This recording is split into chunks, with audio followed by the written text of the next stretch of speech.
quite the last night of the proms, but the UKIP annual conference of 1996.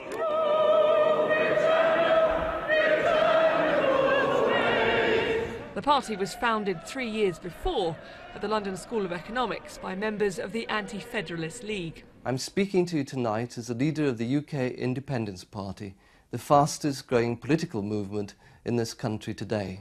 It failed to win any seats in the European Parliament elections that year, but managed a modest 3% of the vote. What started as a murmur in the pubs and clubs and wherever people congregate in this country is now beginning to reach a crescendo roar. And what people are saying is, get Britain out.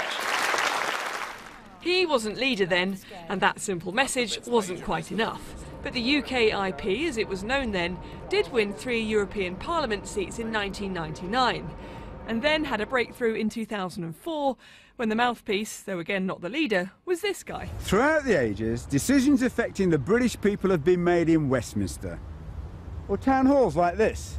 Now, they're in the hands of unelected commissioners in Brussels. Michael Nattrass, UK Independence Party. In that election, 12 UKIP MEPs were elected, on a 16% share of the vote, which pushed the Lib Dems into 4th. He didn't stay long, just 9 months in fact, claiming the party had no policies, no energy, no vision and no spokespeople. But arguably his departure cleared the way for this spokesman, who won the leadership contest in 2006. If we are united and disciplined, we will become the real voice of opposition in British politics. Thank you very much indeed. Actually, he wasn't in charge for long that time round, standing aside to try his luck in John Bercow's seat in the 2010 general election. He failed, the bid ending in a plane crash in which Mr Farage was seriously injured. For all their success at European level, UKIP just couldn't manage to get anyone in here. They paled into relative insignificance. They just sort of started saving their deposits and coming second at by-elections. That was, of course, until last year. 2 Conservative defections, 2 by-elections, 2 UKIP MPs, and Nigel Farage as leader again.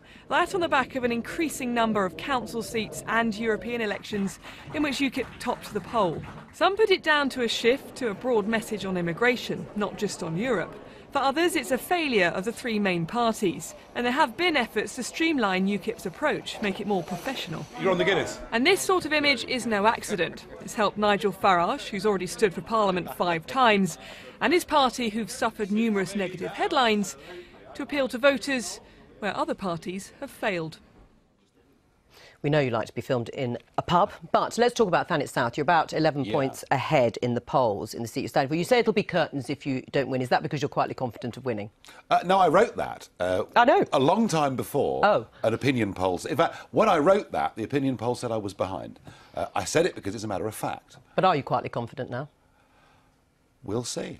I'm travelling optimistically. I think I probably will win the seat, but there's going to be no complacency from me at all. Right.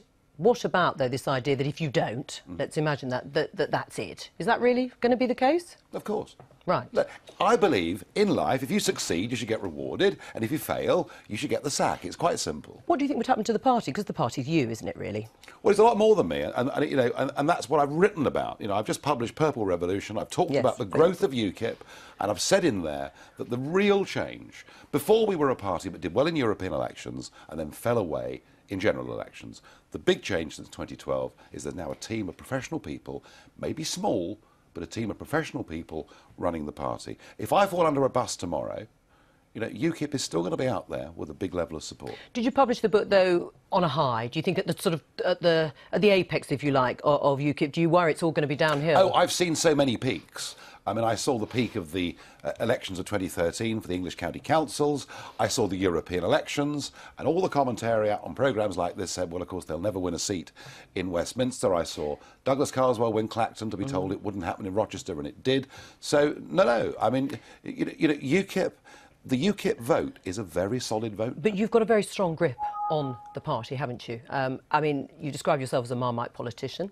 I don't know if you think that's a good thing to be, if you're winning a seat and continue as leader of the party? Do you not think that being that divisive will actually hold you back? Well, everybody else wants to be bland, wishy-washy and like each other. I'm sorry, you know, what you see is what you get. If people like it, that's great, and if they don't, well, tough. Well, in terms of the grip of the party, what do you say about the MEP David Coburn and the comments that he has reportedly made during a conversation about his appearance on the BBC's big immigration debate? He claimed that Humza Yousaf, who's the Scottish Government's Minister for Europe and International Development, who'd been due to appear on the show, saying Humza Yousaf, or as I call him, Abu Hamza, didn't seem to turn up. Now, as you know, Humza Yousaf has asked for him to be kicked out. What do you say? I haven't spoken to David Coburn about it, but are those comments acceptable? I can only guess he's either saying he's a terrorist or he's telling a joke in poor taste. I suspect it's the latter. Right. He's telling a joke in poor taste. So he won't be going anywhere. Right.